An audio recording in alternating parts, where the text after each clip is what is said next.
Inviting me to speak at your meeting. Now, Fred Engels, Marx's collaborator, used the words social murder to describe a situation where, and I quote from his book on the condition of the working class in Britain, the class which at present holds social and political control places hundreds of proletarians in such a position that they inevitably meet a too early and unnatural death.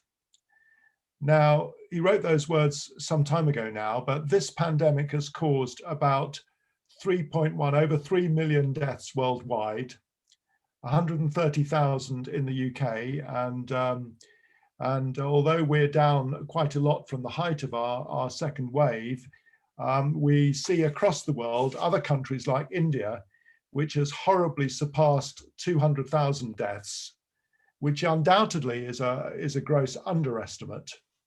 And watching news accounts of people dying from lack of oxygen in the streets is social murder at its worst. Now, in rich countries, the vaccine situation is improving. So in the UK, we've got 34 million of the UK's adult population of 51 million having received their first vaccines. But in poorer countries, the situation is the opposite. Haiti, which is one of the poorest countries in the world, does not have a single dose of vaccine for its 11 million population. And India has vaccinated just 9% with the first dose of vaccine, and fully vaccinated less than 2% of their population. At a time when Modi, the Prime Minister there, has been recently calling super spreader election rallies and so on. So the human cost has been absolutely enormous. And then if we turn to look at the economic costs, the costs of the US so far has been about $16 trillion. Now, it's very difficult for the likes of us to understand what $16 trillion actually means, but that's 75% of the US annual gross domestic product, 4 times the cost of the recession after the 2008 financial crisis. And the point about this is that these costs have come from what, by historic standards, is actually quite a mild pandemic. So, for example, the 1918 Spanish flu epidemic, as it was wrongly called, cost the world 50 million deaths. And if COVID had the same death rate with today's world population, we'd be looking at, if the Spanish flu had the same death rate with today's world population, we'd be looking at sort of 400 million deaths, not the 2 million that we've had already. So governments around the world have chosen between 2 strategies for dealing with the pandemic. One is suppression, and very few countries have done that. Or the other has been to trade deaths against what they perceive as being the economy. And by and large, those that have chosen total suppression have fared better economically, and certainly in health terms. So if you just compare the deaths, New Zealand, which went for suppression right from the beginning, has had a total of 25 deaths and 2,300 cases, full stop. Now in this country, the government strategy has supposedly been suppression, but it's been really half-hearted. It's advised people to wear a mask at the beginning, keep 2 meters apart and wash their hands.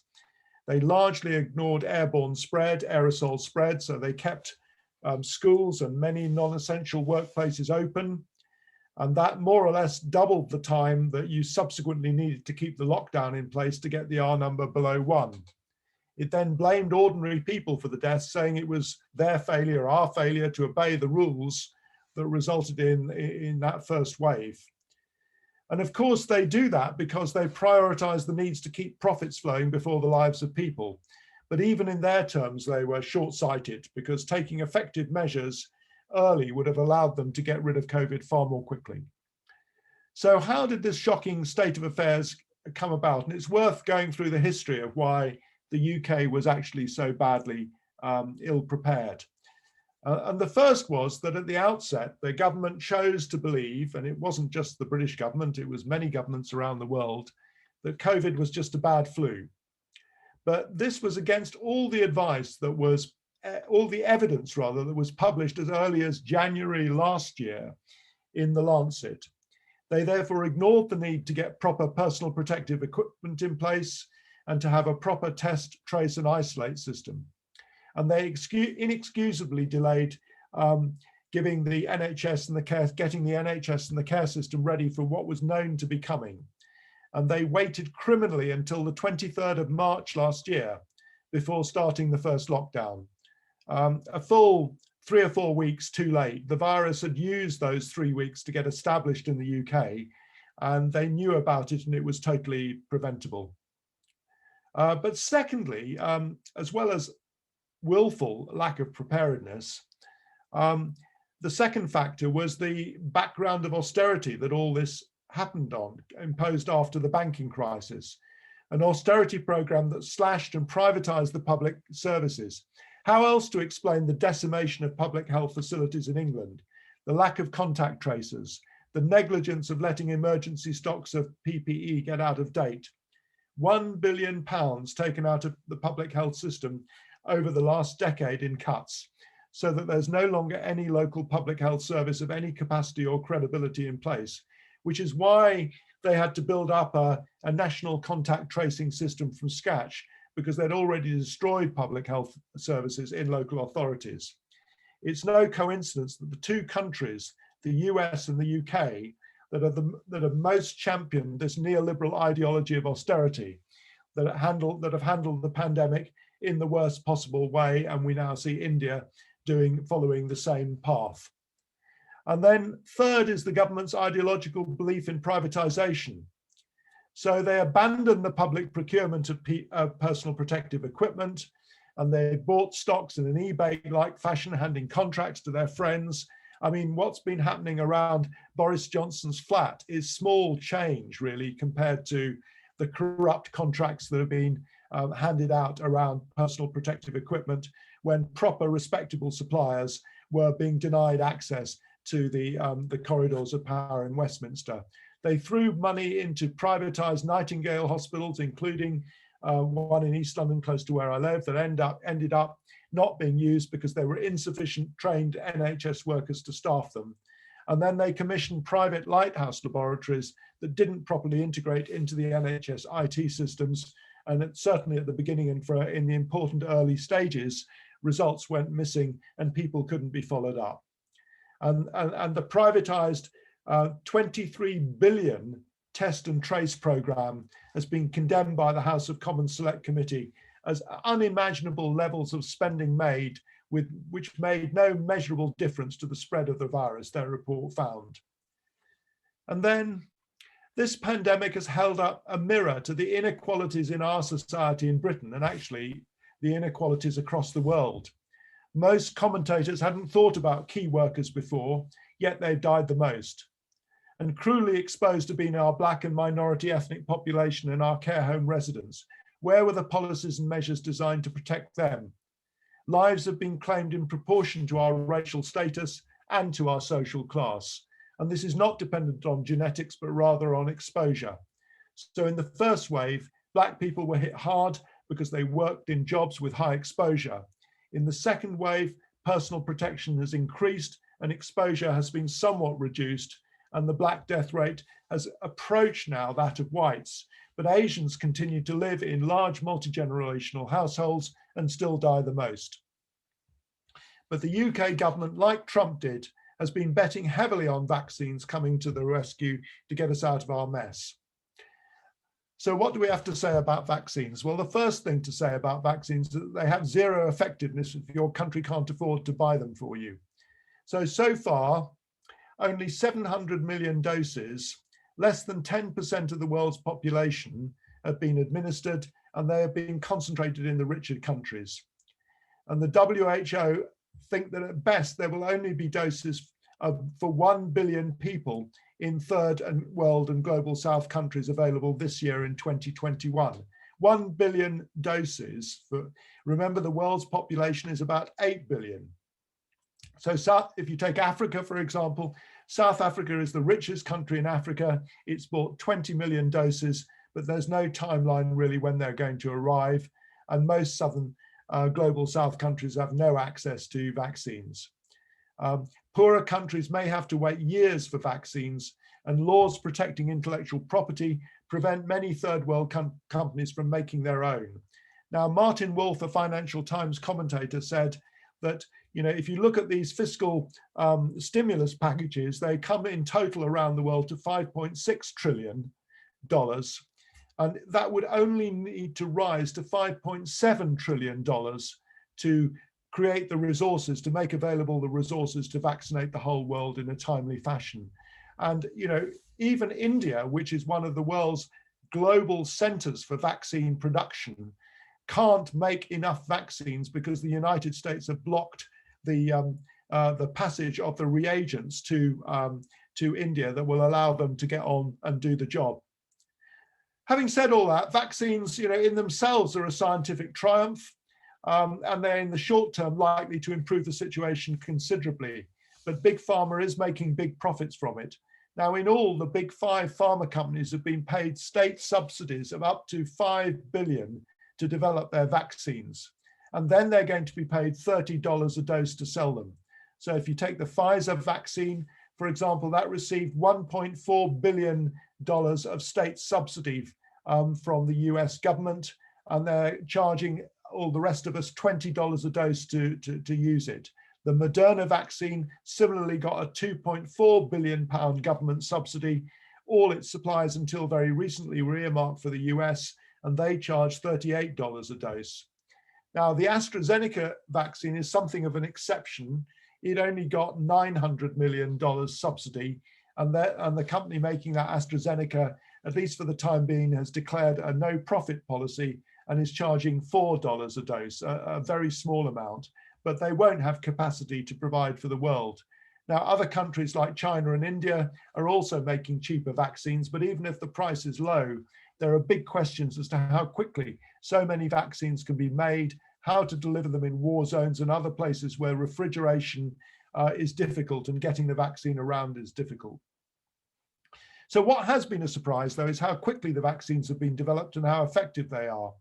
Why this is the case is to do with the new technology that's able to crack the virus genome, and then very cheap but new vaccine sequencing technologies, DNA sequencing technologies can be brought into play to quickly manufacture vaccines or design vaccines. It's now possible to sequence a new virus or virus variant within days and design a new vaccine on the computer as a first step in another couple of days. And then you've got the phase 1 to 3 trials, which can take up to 6 months. And that's far faster than vaccines have ever been able to be produced before. But to manufacture them and distribute them across the world demands a reorganization of society where the profit motive is not what drives economic activity, because we've seen how the present economic system of capitalism results in vaccines being concentrated in the rich countries of the world. And what we have seen is a scrabble between the rich countries to buy up vaccines at inflated prices when states have already paid the development costs, not the drug companies. And poor countries are likely to be left out for some time, either because of cost issues or because of supply chain logistics. So yes, vaccines are a scientific triumph, but they will not rid the world of COVID or prevent the next pandemic without a major socialist world upheaval. Now, stepping back a bit, there are plenty of things that even within capitalism could have been done better. So the British Medical Association and other bodies, for example, have come up with a 3-phase approach to achieve zero COVID.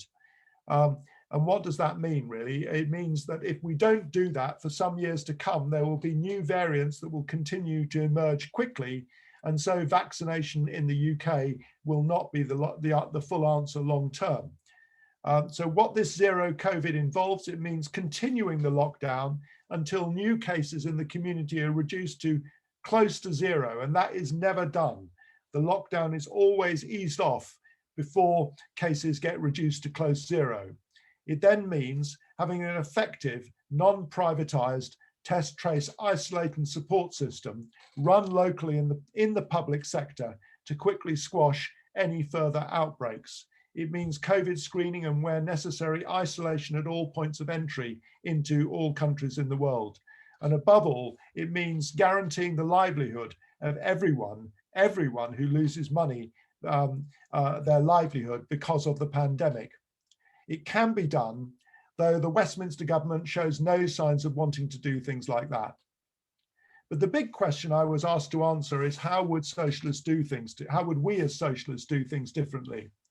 In part, that could just be answered by saying we wouldn't make the mistakes that capitalist states have made, as I've outlined above. But actually, that would be a very poor and very partial answer. And the reason is that pandemics are built into the structure of class society throughout history, and capitalist society in particular. Trading networks, poverty, and the rapid intrusion of capitalism and feudalism before it into land that had previously been inhabited by wild animals have brought humans into close contact with animal germs, which then cross over into human beings. Most of these germs have low R numbers and die out quickly, but some don't. So we've had the Black Death, smallpox, measles, flu, cholera, and other pandemics causing repeated devastations throughout the history of class society. Joseph Chunara documents this so well in his International Social article in March last year. And the reason this has become more frequent recently is that factory farming also creates an ideal breeding ground for virulent viruses. And also you have the destruction of rainforests and other landscapes, bringing again humans into close contact with animal viruses on a much more regular basis than in the past. So even if the vaccines do allow us to get out of this pandemic, or at least get this pandemic under partial control, there will be more to come. So in truth, although we have to accept much of the epidemiologist's common sense that I've outlined earlier in this talk, we also have to understand how the structure and class interests of our capitalist society stop the capitalists putting these obvious steps into action. And it comes down to this, that what is in the collective interests of the ruling class as a whole, which is to get the epidemic under control, to take the drastic action to stop the spread of the virus, is not in the interest of any individual ruling class in one country. Any individual ruling class knows that if it shuts down its economy, it fears it will be outcompeted by the ruling classes of other countries. So it's not madness that drives Trump, Johnson, and Bolsonaro and Modi in India to take the positions they take. They hope that by allowing the deaths to stack up, and Johnson was recently very explicit about this in his reported comments, then their economies will be hit less hard than those that shut down. And they hope that they will emerge as the dominant power in the world. So our task as revolutionary socialists is to rid the world of class division, of racism, and of imperialist conflict and catastrophic climate change, as all these things form part of the root cause of pandemic creation and spread. Now, Rosa Luxemburg, the German revolutionary socialist, warned us that the choice is between socialism and barbarism. COVID-19 is a warning that the clock is ticking, and the role of socialists has never been more important. So those of you that are not members of the Socialist Worker Party, we need you to help us join with us and take on this fight. Thank you. This is the nature of capitalism, isn't it? Marx described capitalists as being a warring band of brothers, I think. So when they're faced with an onslaught from the working class, they tend to unite. But in normal times, they're fighting amongst each other, and their economic interests as individual capitalists point them to short-term solutions. Because if your company or country stands the risk of being made bankrupt and being put out of business next week, I mean, then you're going to look to that before you look to the long-term, your long-term future. It's just simply that, really, that they're frightened that their companies will go bust before other companies. And so it's, they want to be the last man standing, and they can't come together easily to form a collective, to have a collective solution to that, because that's not how capitalism is structured. I think that, we could have further meetings on that, really. Patents, you also asked about.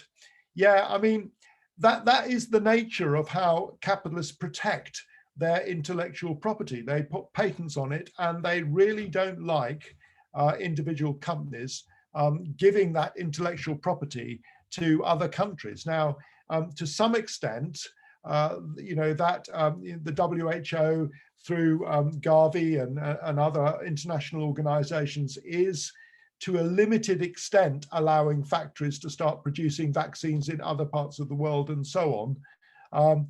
But really, you have to look at the hoarding of vaccines that's going on. I mean, both, America holds, millions of doses of AstraZeneca virus, which they aren't intending to use in the US. Britain has bought up whole millions and millions of doses, far in excess of anything that they are likely to be able to use in the UK, and want to hang on to this for themselves. So it's not just patents, it's also supply chains and all that sort of stuff. I'll come back to the socialism versus barbarism thing at the end, really. I don't really know. I'm not a molecular geneticist. I'm a GP by background, so I can't answer your question really in any detail about the limits to the new technologies and whether this sort of vaccine development technology will work for all possible viruses, or are we just lucky with this one? But what is the case that I do know was that at the very start of this, China published the genome of the coronavirus very, very early on, and in the battle to develop technologies around gene technology, there was actually a battle between the university sector, particularly in the UK, about whether you could patent genes or not. And it was eventually decided that genetic sequencing would always be open source. And so it's been possible to, nobody can say, well, we're going to put a patent on the genome of a company, can put a patent on the genome of this virus, and therefore only we will have the knowledge of how to create a virus around it. So to some extent, there was a limited victory there, which has allowed more than one company to start developing vaccines against using these new technologies. But as I say, I'm not really a genetic scientist, so I can't really go much further than that. Now, the state response in India, well, again, you have to look at what happened in India before this all started, because India spends about 2% of its gross domestic product on its health service. Now, we complain in the UK that we're spending sort of 8% or 7 or 8%, and that's not enough, and that it needs to go up to the European average, which is about 13%. And America spends, because it has such a terribly fragmented, privatized healthcare system, it spends sort of 20% of its gross domestic product on a far less functional health service or lack of health service in the US. But 1.8% of GDP in India is pathetic. And so, just as I was criticizing the lack of preparation that's occurred in Britain, and how austerity and has actually run down all the public health services. These are virtually non-existent in India. Government hospitals in India are at their knees, and private hospitals don't have the capacity. So India has certainly stopped now exporting its vaccines from the Serum Institute of India, and because they desperately need them at home, and that will have knock-on effects in other countries, which really illustrates the point that there is no body in the world that is capable of producing a world response to the vaccine crisis. It will always be individual countries looking after their own, either more or less effectively, to the common ruin of everybody, which is really why, brings us back to the question of that is a situation which generates barbarism. I mean, I'm not going to speculate whether eventually we will be in danger of the extinction of the human race or not, because I think that's a bigger topic that needs to be dealt with in a climate change, etc., larger meeting. Compulsory vaccinations, I rather doubt that they will come in the UK, because there is a very strong understanding in public health in Britain that countries which have adopted compulsory vaccinations have actually have lower uptake rates than countries that don't. We're reaching now in the older population in the UK 90 to 95% levels of vaccine uptake. This is really much higher than anybody ever envisaged. So I think that it won't come in, but I think were it to be proposed, our task of socialists is to oppose this, because I think there are, you do not achieve the whole public getting involved in this campaign in the way it is by a top-down approach. This has to be a bottom-up approach. And what we've seen with the way the vaccine rollout has actually happened is, retired GPs like me coming back and flooding into the vaccination centres and staffing them and so on. And I think everybody's putting their own little Facebook memes saying, I've had my vaccine and so on. Once you start bringing in compulsory vaccination, that will shift the dialogue and the debate, and it will shift completely in the wrong direction. I'll stop there. Kambiz, over to you. Okay, so I'll perhaps start with the more specific kind of questions and then move on to the broader general stuff. So the question really that Tim raised about kind of how likely are we to be seeing more younger people dying and the Indian variant and so on and so forth. Well, I mean, obviously that's true. What we're seeing at the moment is lots of new variants arriving. Some of them are more transmissible. Some of them are more virulent. That means they kill people quicker. Some of them are less virulent. In general, if you look at this on a world historic level and look at previous pandemics, what tends to happen is that the germs that infect us evolve to develop a more kind of symbiotic relationship with us. In other words, they become less and less virulent over the long term. If you go back to the kind of when measles first broke out, it killed more or less everybody. And now measles is still a serious illness. But if you're, I mean, when I was a child, that was the days before measles immunization. If you caught measles, you didn't expect to die because the measles virus had adapted to us as human hosts, and it killed less people in order to be able to transmit itself to other people, because a germ can't transmit itself to other people if its host has died. So in the short term, yes, we are likely to see variants that are more dangerous, but in the longer run, it's likely that coronavirus or any other pandemics will gradually sort of get milder. That's what's happened in epidemics in the past. Why aren't we producing enough vaccines for the world? I think that is really all part of the fact that capitalist production is geared towards producing sectional advantage for individual capitalists or individual nation states. They don't fund the World Health Organization to any large significant extent. It is mainly individual states that run the world at the moment, rather than there being a world plan. And that brings us on to Catherine's question, really, about what will the ruling class learn from this?